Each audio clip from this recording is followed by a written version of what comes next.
I gave my husband everything, but he was secretly texting my cousin for months. When I found out, he said, he just needed someone to talk to. I need to say this somewhere because the walls of my apartment are too thin and the silence is too loud. My name is Emma. I'm 34. And I destroyed the best thing that ever happened to me, because I convinced I deserved more.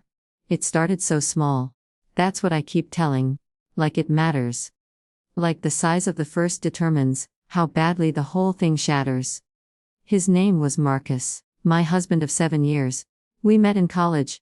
The kind of meet cute see in movies where he spilled coffee on my laptop in the library and insisted on buying me a new one. Even though he was working 2 jobs to pay tuition, he couldn't afford it, he bought it anyway. That was Marcus. Reliable. Steady. The kind of man who remembered coffee order and never once forgot an anniversary. He worked in accounting, came home at 60:15 every single day, kissed me on the forehead, and asked about my day like he actually cared about the answer. And I got bored. God, I got so bored. My cousin Lily moved to our city 2 years ago. She was everything I wasn't. Spontaneous. Exciting. The kind of person who could walk into a room and make everyone turn their heads. She'd just gotten divorced. Said she was starting over. And I felt sorry for her. So I invited her to our Sunday dinners. Introduced her to our friend group. Let her crash on our couch when her apartment flooded. Marcus was kind to her. Of course he was. That was who he was. But somewhere around month 4 of her living 20 minutes away, something shifted. He started checking his phone more. Smiling at texts during dinner. I asked him about it once and he said it was just work stuff, fantasy football. Nothing important. I believed him because I wanted to. No, that's a lie. I believed him because I was too busy texting someone else to care. His name was Ryan. He worked at the gym where I'd started taking spin classes to work on. He was 28. Had arms that they were carved from marble, and he paid attention to me in a way that made me feel 24 again instead of 34 and invisible. It started with compliments after class. Then coffee. Then texts that made my stomach flip. He made me feel seen in a way Marcus hadn't in years, or maybe Marcus had been seeing me the whole time, and I just stopped looking back. The first time Ryan kissed me was in his car after a Thursday evening class. I pulled away. Told him I was married. He said he understood, and then he kissed me again, and I didn't pull away the second time. I told it wasn't cheating if we didn't sleep together. Just kissing. Just attention. Just someone making me feel like I mattered. It went on for 3 months. 3 months of deleting texts. 3 months of lying about evening classes I wasn't taking.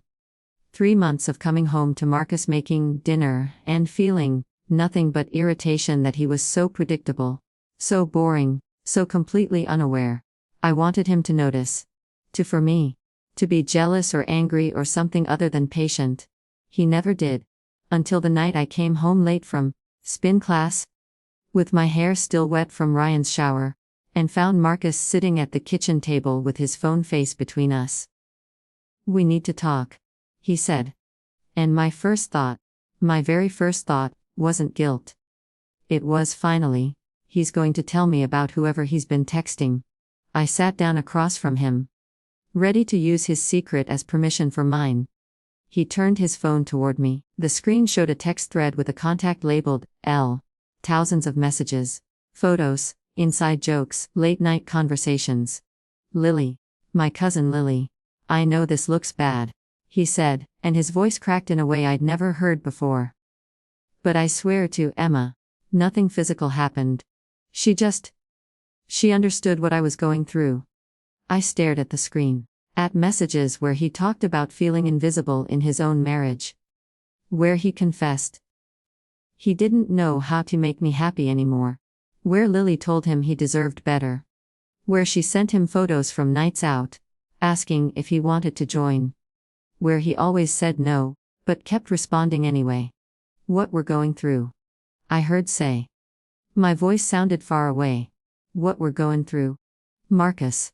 He looked at me like I'd asked him to explain gravity. Stopped touching me 8 months ago. Flinch when I try to hold hand. We're always at the gym, or out with friends, or on phone.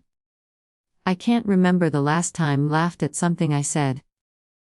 I've been living with a ghost, Emma, and Lily. She just listened, that's all. I needed someone to talk to.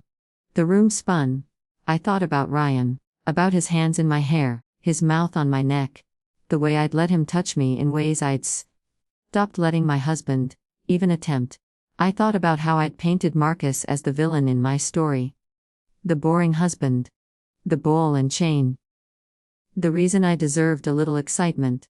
And here he was, broken and apologizing for needing a friend. Nothing happened. He said again. I swear. I would never do that to. But I can't keep living like this. Like I'm a roommate, or stuck with. So I need to know, do still want this marriage? Because I do. I've always wanted. But I can't be the only one fighting anymore. He was crying. Marcus, who never cried, was crying. And I opened my mouth to confess. To tell him everything. To it all down before he found out from someone else. But then my phone buzzed on the table between us. A text from Ryan. Miss. When can I see again? Marcus's eyes dropped to the screen. To Ryan's name.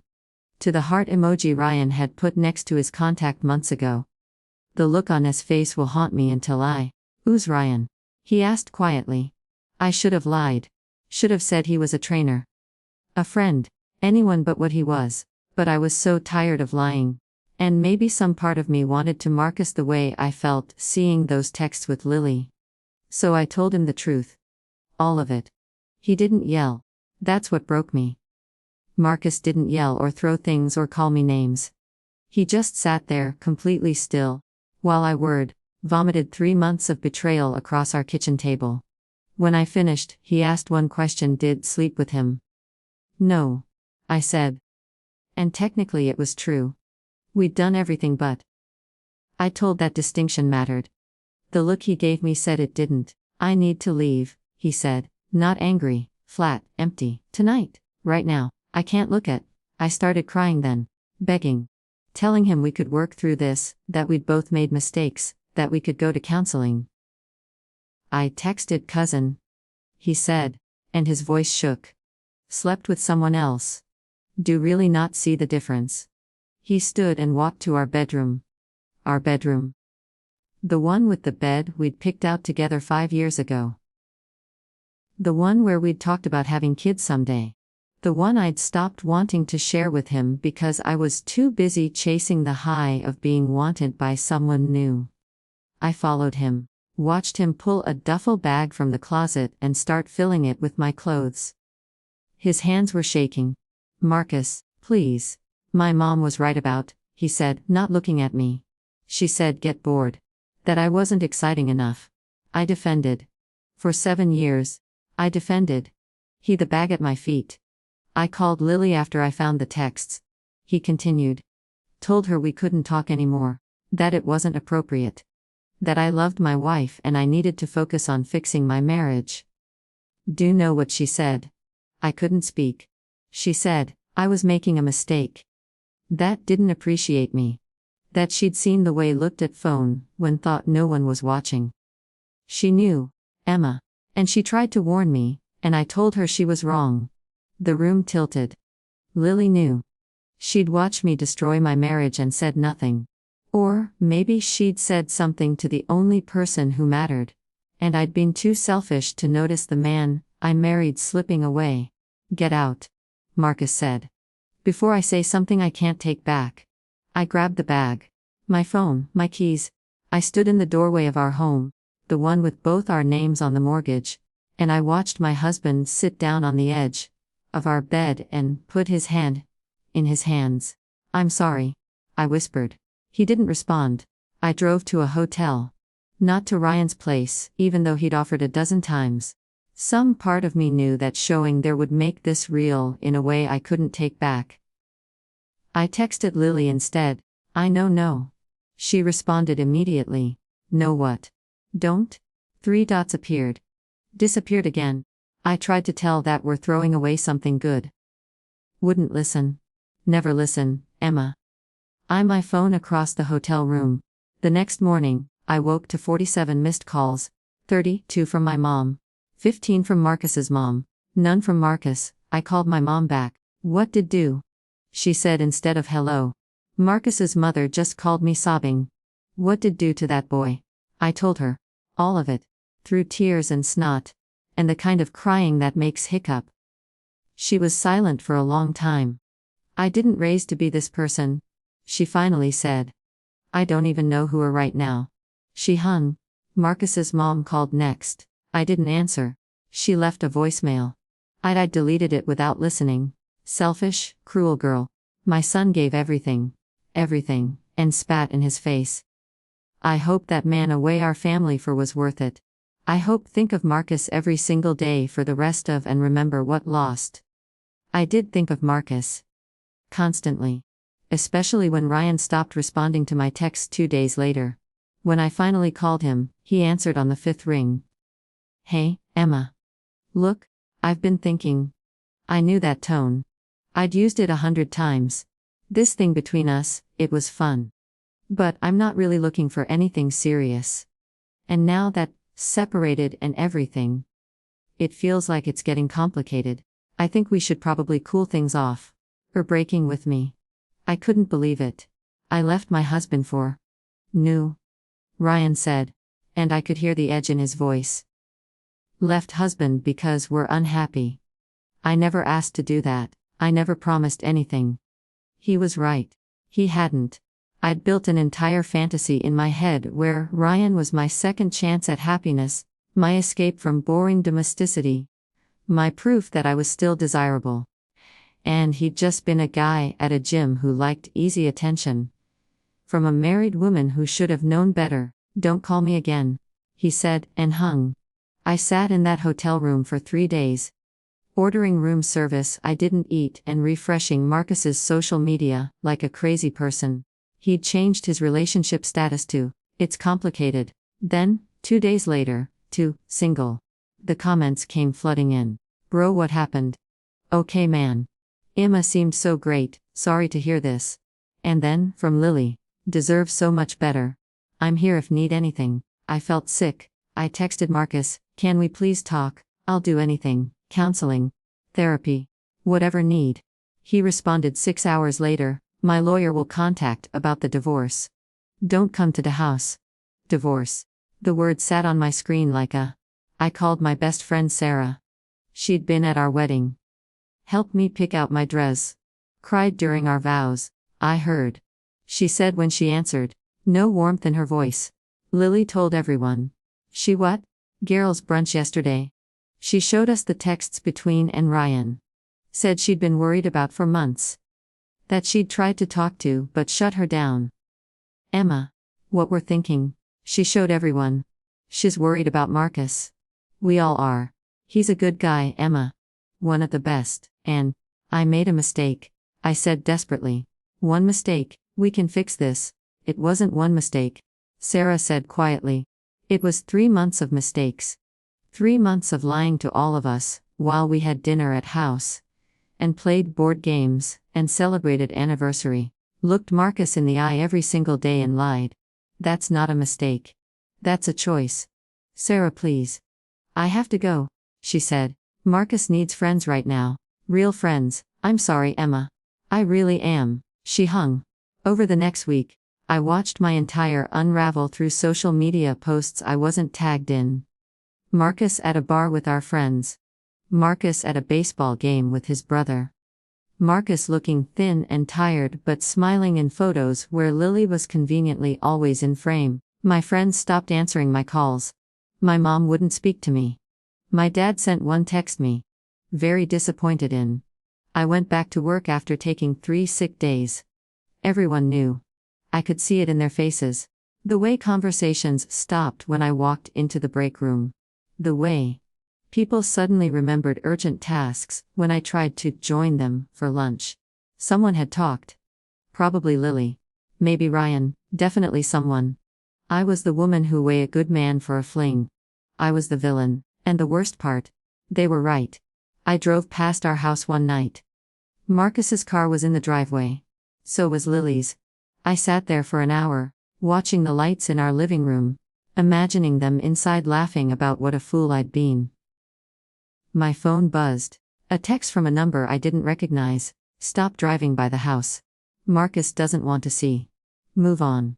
Lily, it had to be. I wanted to scream.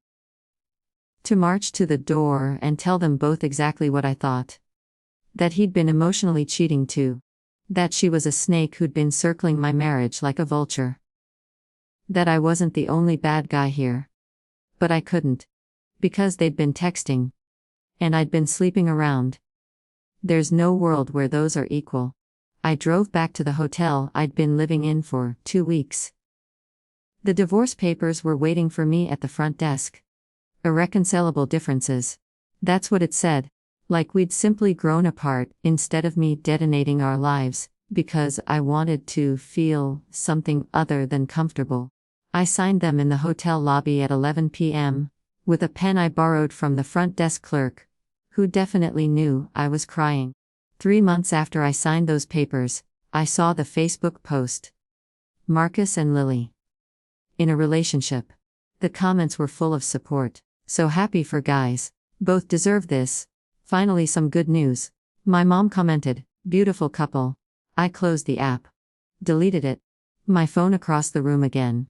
This was becoming a pattern. They'd waited a respectful amount of time. 3 months. Long enough that no one could say they'd started before the marriage ended. Even though we all knew. We all knew. But it didn't matter. Because I'd cheated first. I'd lied first. I'd burned it all down first. And now the man who'd loved me for 9 years was happy with someone else. Someone who'd been there, waiting. While I destroyed the best thing that ever happened to me for a man who didn't even want me once. I was actually available. I was completely alone. The wedding invitation came 8 months later. I don't know why Marcus sent it. Maybe Lily insisted. Maybe he wanted me to see what I'd lost. Maybe some part of him was kind enough to think I deserved to know. Cream-colored cardstock. Elegant script. Marcus Chen and Lily Rodriguez request the pleasure of company. My hands shook holding it. Our wedding had been simple. City Hall. Close friends, a dinner afterward. Marcus said he didn't need a big celebration, he just needed me. This was different. Vineyard venue, string quartet, 200 guests. I wasn't invited to attend. The invitation was just information, a courtesy. A closing of the door I'd left wide open. I looked at the date. Exactly 1 year and 3 days after I'd signed the divorce papers, I called my mom for the first time in months. She actually answered. Did get one too. Owing. She said. Father and I both are. Marcus invited us. He said we were always family to him, even if. She didn't finish. She didn't have to. Even if daughter destroyed him. Emma. Her voice cracked. What do you want me to say? That boy loved. He would have done anything for. And him away like he was nothing. He was texting Lily for months, Mom. Months. While we were married. He was lonely, she said. And I heard the edge in her voice. Because made him lonely. Because. Stopped being his wife long before started cheating, and he still never touched her. He still tried to save marriage. Can say the same. I couldn't. Lily makes him happy. Mom continued. I've seen them together. He smiles again, really smiles. The way he used to smile at before made him feel like loving was a chore. She was supposed to be my family. I whispered. And Marcus was supposed to be husband. We don't always get what we're supposed to have, Emma. Sometimes we destroy it ourselves. She hung before I could respond. I didn't go to the wedding, obviously. But I saw the photos, everyone posted them. My entire former friend group dressed, drinking champagne, celebrating the happy couple. Lily looked beautiful. White dress. Flowers in her hair, genuine smile. Not the smile of someone who stole a husband, the smile of someone who'd waited patiently for broken pieces and helped put them back together. And Marcus. God, Marcus looked happy. Truly happy. The kind of happy I'd convinced he was incapable of feeling, because he was too boring, too steady, too predictable. Turns out he wasn't boring. I was just too selfish to appreciate what boring actually meant: reliable, faithful, present. The caption on my mom's photo said it all. Beautiful wedding for a beautiful couple. Wishing all the happiness both deserve. The comments were full of people who knew. Who'd watched me throw away a good man. Who'd taken sides.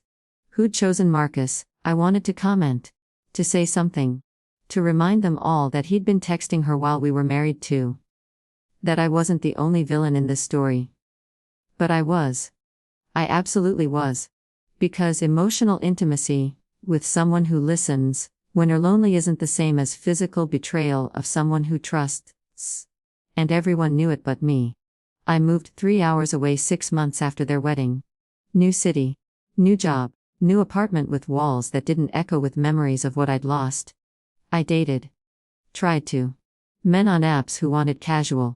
Men at bars who wanted one night. Men who reminded me of Ryan, all surface and no substance. None of them were Marcus. None of them texted to make sure I got home safe. None of them remembered how I took my coffee. None of them looked at me like I was the only person in the room. I'd had that. For 7 years, I'd had that.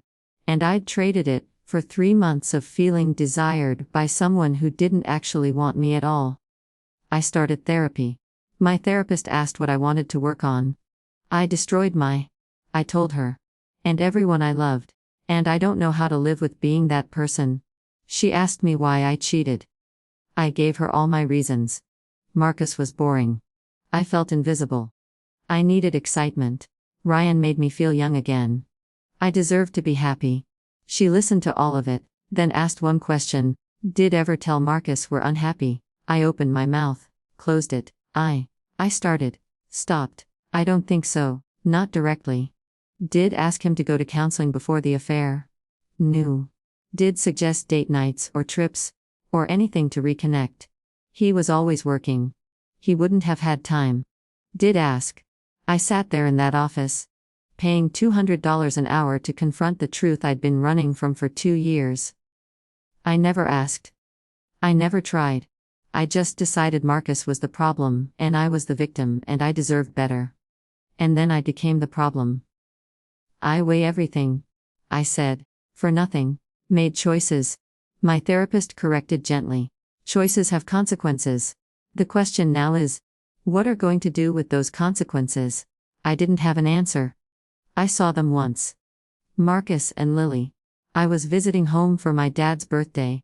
The first family event I'd been invited to in over a year. They were at the grocery store. Marcus was pushing a cart. Lily was laughing at something on her phone. She showed it to him. He smiled, kissed her temple, grabbed cereal off the shelf. Domestic. Comfortable. Boring. Everything I'd run from. Everything I wanted back. Marcus saw me first. Our eyes met across the produce section. I watched something flicker across his face. Not anger. Not pain, just recognition. Like seeing someone used to know a long time ago. Then Lily noticed me. She didn't glare. Didn't smirk. Just gave me a small, polite nod and touched Marcus's arm gently. They walked away. Went back to their shopping. There. I'd handed to her on a silver platter. Because I was too to appreciate what I had. I left my cart in the aisle and walked out. My dad's birthday dinner was awkward. Everyone knew I'd seen them. No one mentioned it. But my dad pulled me aside before I left. Look thin, he said. Eating okay? I'm fine, Dad. He studied my face. We're not fine. Haven't been fine in a long time. I felt tears coming and blinked them back. I ruined everything. Yeah, he said simply. Did. It wasn't mean. Just honest. The way dads are when they love but can't protect from own choices. Marcus and Lily came by last week. He continued. Brought Mom flowers. Just because. That's the kind of man married. The kind who remembers small kindnesses even after it broke his heart. I know, Dad. Do. He looked at me hard. Because spent 7 years with him and still convinced he wasn't enough. So I'm not sure do know. I'm not sure ever did. He hugged me. Told me he loved me. Told me to take care of. But we both knew. Some things don't come back from. I'm 36 now. Still single. Still alone. still paying for 3 months of selfishness with a lifetime of regret. I see their posts sometimes. I know I shouldn't look, but I do. They bought a house, got a dog, posted photos from vacations to places Marcus always wanted to take me. But I said we're too boring. Last month, Lily posted a photo, her hand on her stomach. Marcus behind her, hands over hers. Caption: Our greatest adventure begins. The comments exploded with congratulations. My mom commented, "Can't wait to meet my grandbaby." My grandbaby. The grandchild that should have been mine to give her. The family that should have been mine to build. I closed the app. Deleted it again. This time for good. People ask me sometimes if I've dated anyone seriously since the divorce. I haven't. Can't seem to. Every man I meet, I compare to Marcus. To what I had. To what I destroyed. And no one measures to a ghost. My therapist says I'm punishing. That I need to forgive and move forward. That holding on to this guilt isn't healthy. But maybe some guilt is supposed to stay. Maybe some mistakes are too big for forgiveness. Maybe some people are meant to be cautionary tales. I had a good man. The kind of man people spend their whole lives looking for. The kind who loved me on my worst days. Who built a with me. Who would have given me everything. And I traded him for someone who never wanted me at all. People talk about learning from mistakes. About growth and healing and second chances. But here's what they don't tell Z: some mistakes don't come with second chances. Some doors, once closed, stay closed forever. I see Marcus sometimes in my dreams. He's sitting at our kitchen table asking me if I still want our marriage. And in the dream, I say yes. I tell him about Ryan. I confess everything and beg for forgiveness, and we work through it together. Then I wake. And I'm alone in an apartment that doesn't feel like home. And Marcus is 3 hours away building a family with someone who appreciated what I couldn't see. My mom told me last week they're having a boy. That Marcus cried when he found out. That he's already building a nursery and reading parenting books and being exactly the father I always knew he would be. Just not to my children. I think about that sometimes. About the I could have had. The family I could have built. The love I could have kept if I'd just been grateful instead of greedy. But mostly I think about the look on Marcus's face that night in our kitchen, when he asked who Ryan was. When I told him the truth. The way someone looks when they realize the person they loved most in the world thought so little of them. That betrayal was easy. I'll carry that look for the rest of my. I don't want forgiveness. I don't deserve it. I just want someone, somewhere, to read this, and think twice before they convince themselves they deserve better than the person who's been loving them all along. Because sometimes better isn't out there. Sometimes better was right there all along, and just couldn't see it until'd already burned it to the ground. I traded forever for 3 months. And now forever is something I watch other people have while I learn to live with the cost of wanting more than enough.